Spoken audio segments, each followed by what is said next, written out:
Welcome, everyone, and thank you for joining me today. In this webinar, we're going to walk through the different types of affordable housing options available across Waterloo, Wellington, Halton, Peel, and Dufferin. These 5 regions and counties are collectively referred to at the DSO as the Central West region. While each municipality manages housing a little differently, there are many similarities in terminology, eligibility, and application processes. And that's what we'll be breaking down today. Our goal is to help you better understand what options exist, how to apply, and what to expect along the way. This information is general and may change over time, so always check with your region's websites for the most current details. This webinar is being recorded and will be available on the DSO Central West Region website within 1 to 2 weeks. Today I'm going to explain several common housing terms. These terms are often used interchangeably, but they can actually mean different things. Understanding the differences helps clarify how housing programs work and who they are designed to support. Let's start with social or community housing. Social or community housing refers to housing that is owned and operated by government bodies, such as municipalities or housing authorities, or by nonprofit organizations. The key purpose is not to make a profit, but to provide safe, stable, long-term housing that is more affordable than private market options. These housing providers reinvest any surplus funds back into maintaining buildings, improving services, or creating new housing. Social housing can include a mix of rent geared to income units and affordable market units within the same building. It's designed to create stability for individuals and families who might otherwise struggle to secure housing in the private market. Next is supportive and transitional housing. Supporting, often called supportive housing, combines affordable housing with on-site or closely connected support services.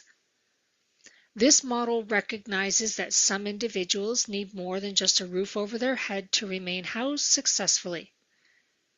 Supports might include mental health counseling, addiction services, case management, help with daily living skills, employment supports, or connections to health care. Transitional housing is usually temporary. It's designed to help people move from homelessness, unsafe housing, or institutional settings into permanent housing. Residents typically stay for a defined period, such as a few months to 2 years, while they work towards greater independence. The goal is stability and a successful transition into longer-term housing. Now let's talk about rent geared to income housing, or RGI.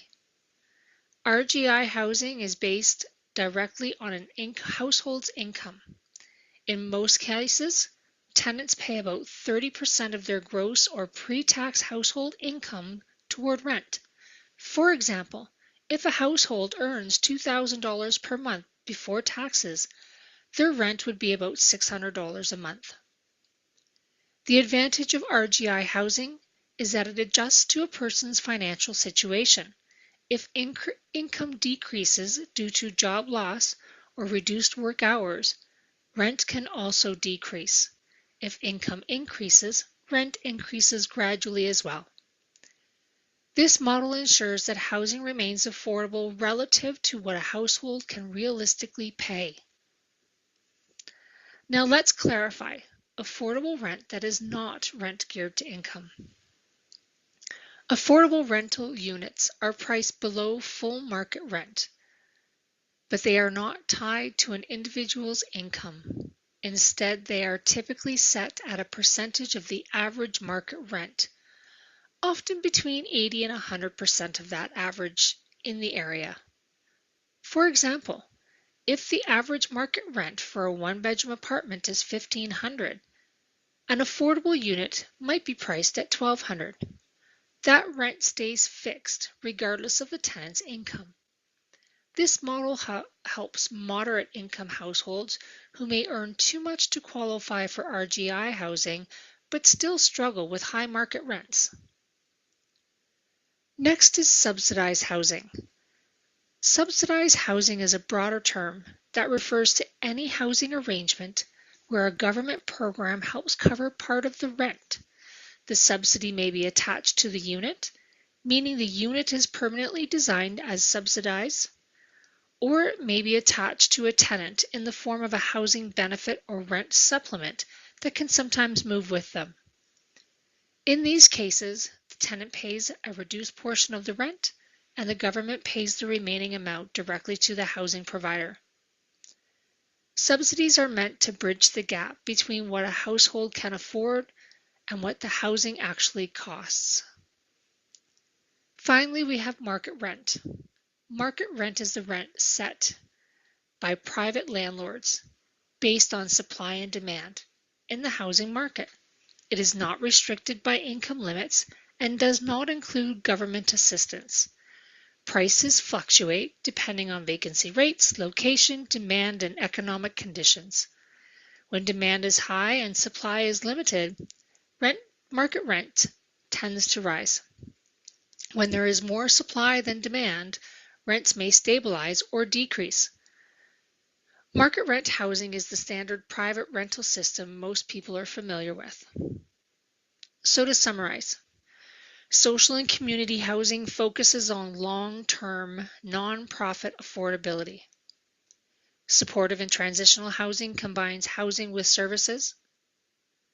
Rent geared to income adjusts rent based on what the household earns. Affordable rent units are below market but not income-based.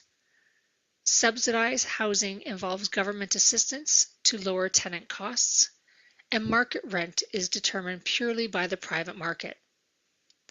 Understanding these distinctions helps us better navigate housing programs and have clearer conversations about housing policy and affordability. So how do you apply for social housing? Well, in each region, they have their own centralized housing waitlist. While you can apply to multiple regions at the same time, you must complete a separate application for each one.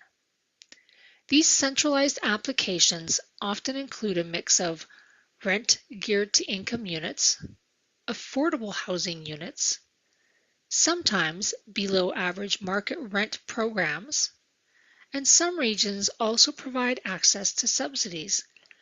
As an example, the Canada-Ontario Housing Benefit, which is a portable rent subsidy that follows the tenant rather than being tied to a specific unit. Each region or county uses what's called a building selection form. This is a part of the application where you choose or rank the buildings or areas where you'd prefer to live. Your wait time can be affected by how many buildings you select and how popular those locations are. It's also important to understand housing priorities. Across Ontario, there is a special priority policy that applies consistently. This priority is for survivors of domestic violence and human trafficking. In addition, each municipality has its own local priority categories. These can vary and may include situations such as homelessness, medical need, or other urgent circumstances. I encourage you to visit each municipality's website to review their specific priority criteria to determine whether you may qualify. It is important to note that in Ontario, a one-offer rule for rent geared to income social housing came into effect in phases across different municipalities starting in January of 2020. The rules now state that a household is removed from the waiting list if they refuse one offer of a suitable unit and a building they expressed a preference for, replacing the previous allowance of 3 offers. Over the next 5 slides, we're going to look how to apply in each different area. On this slide, we're going to talk about how to specifically apply in Waterloo Region. There are 3 ways. The first is online through the Community Housing Application Portal. 2 is in person at a welcome space in Cambridge, Kitchener, or Waterloo. 3, you could print the application and complete it, then email or drop it off at one of those welcome centers. To determine eligibility, you should refer to the information provided on the Region of Waterloo's website. Please note that when you're applying, you will need to provide consent forms, identification, income verification, household information, and proof of citizen status for each person on the application. On the Waterloo housing application, there is a question that asks, does anyone in your household need support to live on their own? If you answer yes, you must provide a letter from an agency confirming what supports are needed and that you're able to live independently with those supports in place. The DSO in the Region of Waterloo have come to an agreement in place whereby the region will accept a DSO eligibility letter as confirmation that the applicant has access to support services when they receive a housing offer. Wait times vary and can be very lengthy, so applying as early as possible is important. In Waterloo Region, wait times may depend on the number of properties you select, the popularity of those buildings, whether you qualify for priority status. If you are granted priority status, you will be housed ahead of applicants without priority. However, being on the wait list does not guarantee that you will receive an offer of housing. When you're applying in Wellington County, you can complete the housing application online, or you can print a copy from the website and submit it to the Housing Department at 138 Wyndham Street North in Guelph. Before applying, it's important to review the eligibility criteria, which are outlined directly on the application form and on the Wellington County Housing website. When submitting your application, you will need to provide signed consent forms, identification for all household members, income verification, household information, and proof of citizen status for each person on the application.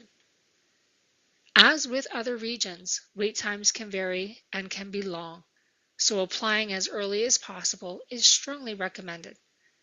In Wellington County specifically, wait times depend on the housing locations you select and the number of bedrooms you require. The average wait time is approximately 5 years, and in some cases, households have waited 8 years or longer. Flexibility in location and unit size can sometimes impact how long you wait. In Halton Region, all assisted housing programs require what's called a Halton Access to Community Housing application, commonly referred to as a Hatch application. You can download the Hatch application from the Halton Region website, or you can call 311 to request that a copy be mailed to you. Halton also provides access to an online rent-geared-to-income housing database. This tool can help you explore where subsidized housing is located across different communities before completing your Hatch application. As always, review the eligibility criteria carefully on the application or on the Halton Region Housing website before applying.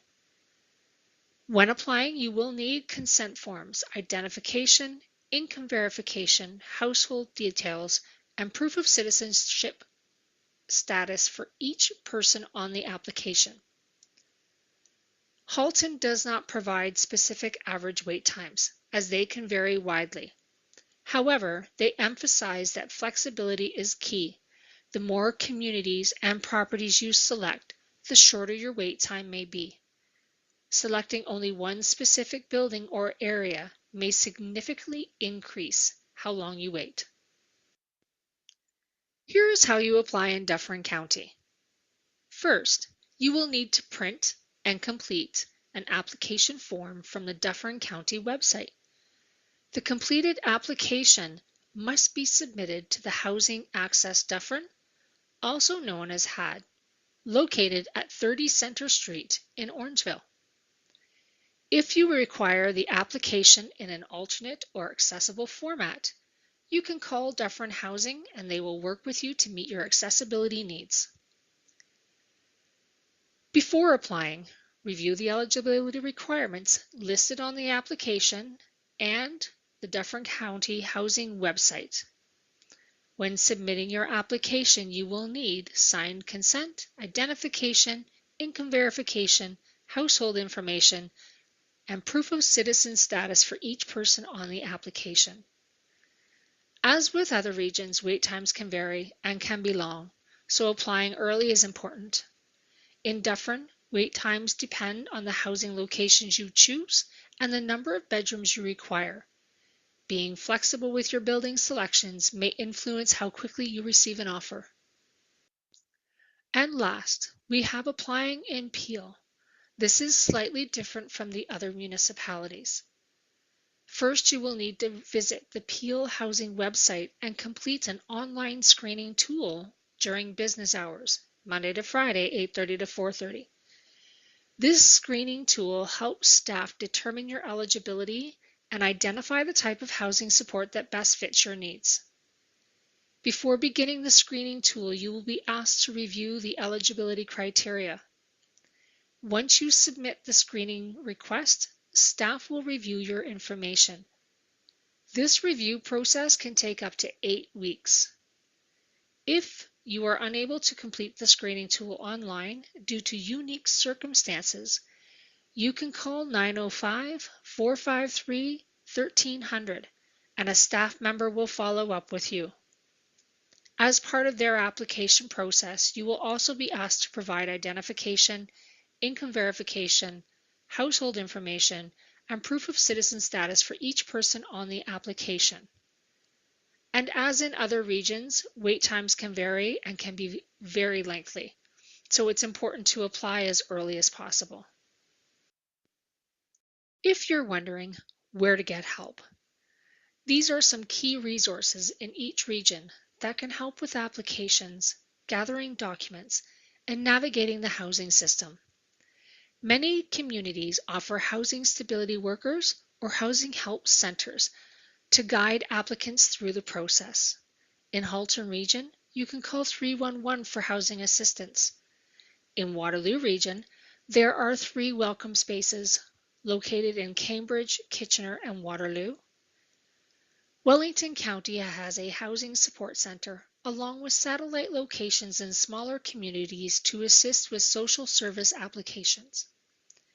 In Peel Region, you can contact Peel Housing Support Services for assistance, and in Dufferin County, support is available through Dufferin Housing Help, located at their office in Orangeville.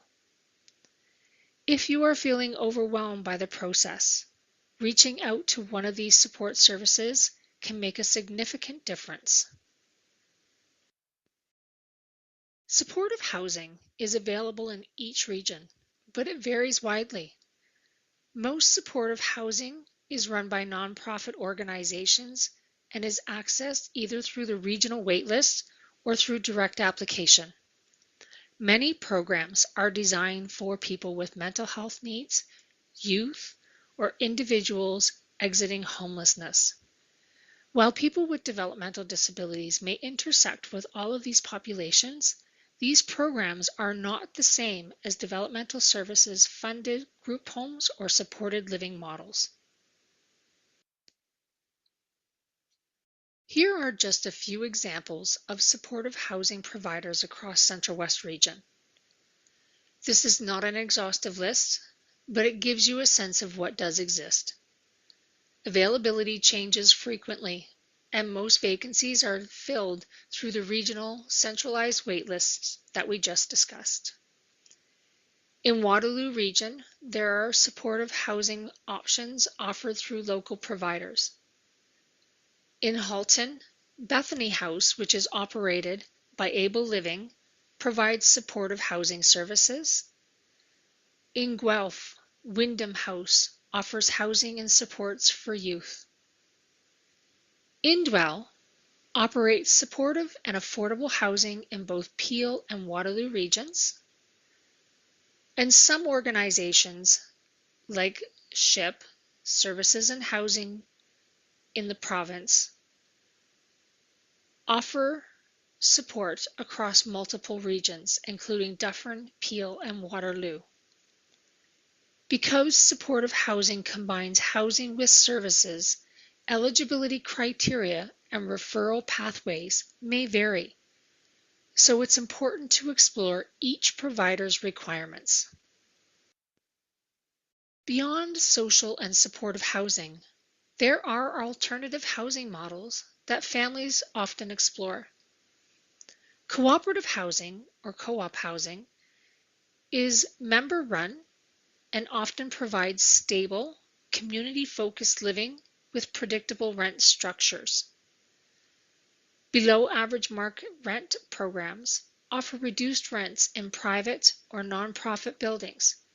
These units are not income geared, but are priced lower than typical market rent. Shared living or home share models match individuals who choose to live together, sometimes pairing someone who needs support with a compatible housemate. Some families also explore family-led housing models, where families collaborate to develop shared housing solutions tailored to their loved ones' needs.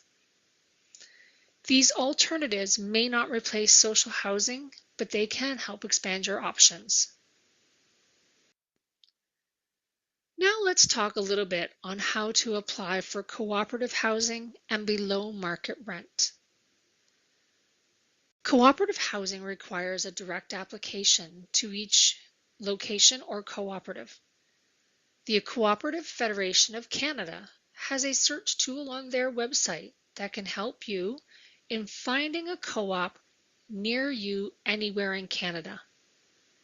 Many co-ops have their own wait lists and membership processes, and some co-ops also have units located within the social housing application. Below market rent programs may be accessed through the region or directly through the landlord, depending on the building.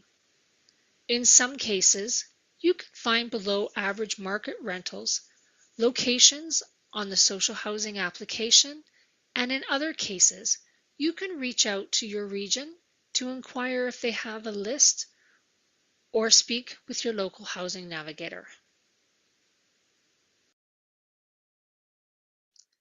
Planning ahead is essential. Included in your email and at the end of this resource presentation are links to various resources that can help you with your planning. There is the DSO Housing Toolkit, housing resource guides that are specific to each region or county, and the Inclusive Housing Network Guide. These are all resources that have been created by DSO housing navigators to assist you in planning for now and into the future. Wait lists are long, and applying early gives you more options later, even if housing feels years away. Starting now protects your future flexibility. As you're planning, you want to think about long-term sustainability. You want to think about things like income stability, your current and future support needs, transportation, community connections, and being within proximity to family or employment. It can also be incredibly helpful to speak with other families who have already navigated the system. Learning from their experiences can provide both practical advice and reassurance. As you think about future housing, including affordable housing options in your plan is essential. Apply early, even if you're not ready to move for several years. Keeping your name on wait lists provides flexibility and opens doors down the road. 10 years from now, you want to be able to say, I'm glad I applied early, rather than I wish I had. And as with all applications, you always have to be sure that your information is up to date and current so that you don't miss any of those opportunities. Thank you so much for joining me today. I hope you have found this information helpful.